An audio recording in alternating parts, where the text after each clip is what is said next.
بروفيسور إدريس محمد عثمان أو كمد مسؤولين تسرسر جامعة أمة الصومالية مدحضة جامعة فرونتير أردada kala duwan ee kuliyadaha ka qalin jibiyay maamulka iyo macallimiinta kuliyadda luqadda Ingiriiska ee Frontier madaxda jaamacadda Frontier campuskeeda Garowe gabigiinaba waxay ku salaamayaa salaanta islaamka assalaamu calaykum wa rahmatullahi ta'ala wa barakatuh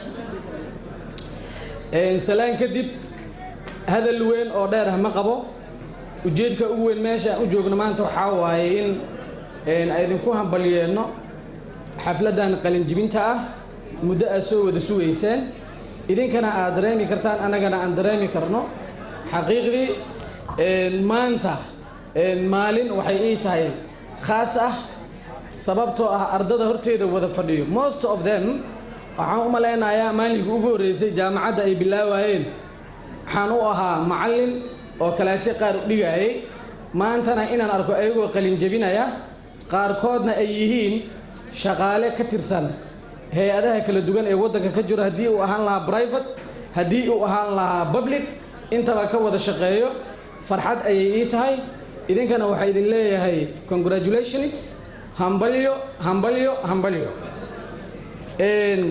marka taas ay xigto markaan ka soo baxno hambalyada xaqiiqdii ani kalimaadkayga waa iska kooban yihiin badana way u taqaanaan oo marka idin soo galo kalimadaha idin dhaho waxay u badan yihiin dhiirigelin waxay u badan yihiin dhiirigelin waxay u badan yihiin dhiirigelin maanta dhiirigelinteeda waxaan rabaa inaan focus ka saaro after the end of the journey safarkii markuu soo gabagaboobay maxaa xigo micnaheeda maanta haddii jaamacadii ay ka qalin jibisay ma waxay noqonaysaa safarkii inuu noo gabagaboobay mise tacabka hadduu kuu bilaabanaa tacab waa naqaan amaano dad badan oo beeraley way fadhiyaan oo u malaynaa professor dalxa uga horeeyo tacabka hadduu kuu bilaabanayaa tacabka micnihiisa waxaa waaye waa lagu shansanayey waa lagu sugaayey muddaa wax lagu soo baraayey dad dhanaa kugu fakirayey oo dhahayey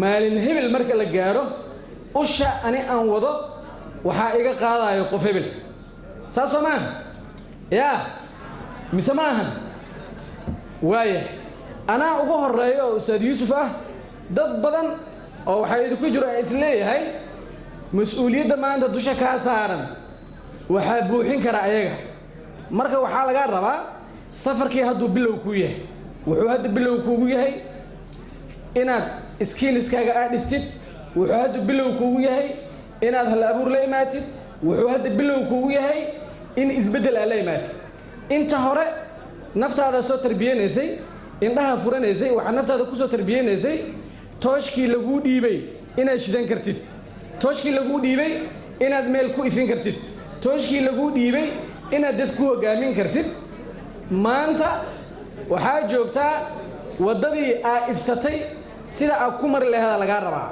sida aad ku mari lahayd aa lagaa rabaa waan ognahay waddankeena haddu wuxuu ku jiraa kasoo kabasho problem haddu wuxuu ku jiraa inay bilaawato soomaaliyadii cusub ama the new Soomaaliya oo ah inaan burburkii ka soo kabannay dowladnimadii hadda aan wada qaadayno yacni dadkii contribution ama qayb weyn ku dari lahaa annagii wax baranay waay bahda tacliinta waay farsamayaqaanka ama abwaanka maanta oo dhan meesha wuxuu noogu shidayay hays oo micno weyn xambaarsanayd ama cilmi badan xambaarsanayd oo laga yaabo qaarkiin miisugaar inaa u maqlaysaan haasi micnaheedu wuxuu ahaa qof kasta oo wax badbaadiyo hadduu ahaan lahaa dhakhtar hadduu ahaan lahaa ITian oo technologist ah hadduu ahaan lahaa agriculturist hadduu ahaan lahaa sharci yaqaan hadduu ahaan lahaa suugayahan hadduu ahaan lahaa hebel iyo hebel iyo hebel kulli qofka wax soo wada barayaa waaye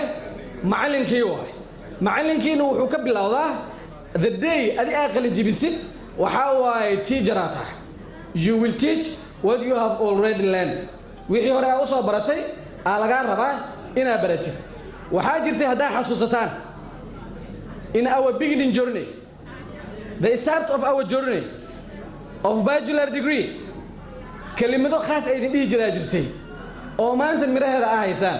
Kelimadihii wuxuu ahaa, if you think that you can't, you are right. If you think that you can, you are also right. Ma xasuusataan mise waa ilowdeen? Yeah, ma xasuusataan?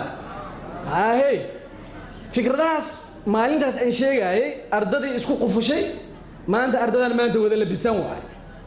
Ardadii maalinkaas dhigta aanan gashanin, waxaa laga yaabaa arday badan oo idinka hartay oo maanta qalin jibintan qayb aanan ka ahayn ay ka mid noqdeen.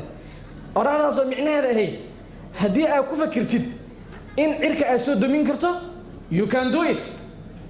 mise maahan idaa gaamarta fi sharafin muruumin falaa taqnac bima duuna nujuumi. haddaanan khaldanayn profesorkana waa joogaa. haddii aad rabtid meel sare inaad gaartid, meel dayax ka sokeeya hankaaga yuusan ahaanin. marka waxay ahayd hadalkeenna ah, haddii aad ku fakirtid shay inaad qabatid waa samayn kartaa. haddii aad ku fakirtid haddana inaadan qabanin ma samayn kartid. nabigeenana calayhi salaatu wasalaam xadiisul qudsi wuu noogu sheegay, yaa wuxuu dhahay ilaahay asagoo xadiisul qudsi ku dhahay, ana cinda danni cabdi, waxaan ahay addoonkayga maladiisa agteeda. haddii maanta aad ku fakirtid inaad madaxweyne noqotid oo waddadeeda aad qaadid, ilaahay wuu kaa dhigaa. haddii aad ku fakirtid inaad berri casaye noqotid, haddana waa meesha isdhigta, waa agdadaa eedan yacni. marka ilaahay waxba kuuma diidanee adi meel xun ha isdhigin. ilaahay wuxuu ku ogol yahay in madaxweyne adigu kaa soo baxo. ilaahay wuxuu ku ogol yahay in aqoon-yahankaadi uu kaa soo baxo. ilaahay wuxuu ogol yahay in profesoradaadi ay kaa soo baxaan. annagoo dhan including professor Idris iyo professor Dalxa, primary markaan soo wada dhiganayna dadaa nala jiray oo naga haray oo ka saaqiday waxbarashada. maanta ilaa waxaa waaye waa noloshooda waxaa laga yaabaa nolosha hadda annaga aan ku noolnahay inaysan ahayn, soo maahan.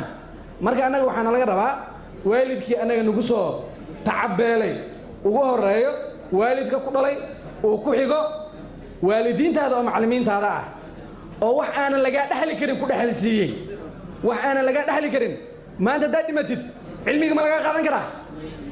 maanta waddadaas haddaad martid haddii isbaaro lagu dhigto, moobeelka waa lagaa qaadan karaa, lacagtaa wadatid waa lagaa qaadan karaa, laakiin cilmigaaga waxaa la galaysaa 2 mitir oo annagana loogu talagalay, soomaan. cid kaa qaadan karta ilaahay abuur ma leh. marka macallinkaada oo waalidkaada ah oo dhexalma guurtada ku dhexliyey iyo waalidkaaga maanta waxay kaaga fadhiyaan waxqabad ay kaaga fadhiyaan. hadalkayga inaan kusii dheeraada ma rabo. waxaan rajaynayaa cilmiga aad barateen inaad alla kacabsi aad ku dartaan, ilaahayna idinku anfaco, cilmi naaficuu noqdo.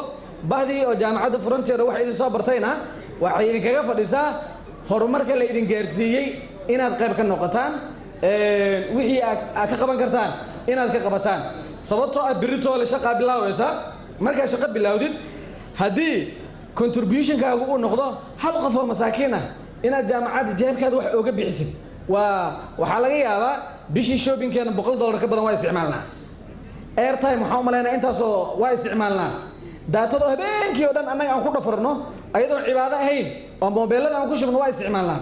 laakiin qof masaakiin ah oo tacliinta u baahan, haddii aad tacliin aad ku bartid, waxaa waye ilaahay adiin wuxuu kaaga dhigayaa ajir weyn. jaamacaddii oo abaal weyn kugu lahaydna waxay u noqonaysaa maxaa la dhahay toole qof abaalkiisa u guday. ajirkaasoo kale waxaa waaye ajir socdo waaye, waa 7 yudilluhum allahu yowman laa dilla ilaa dillah. sadaqa jaariya ka mid ah. sadaqa jaariyada waxaa waaye qofka inaad wax bartid ayay ka mid tahay.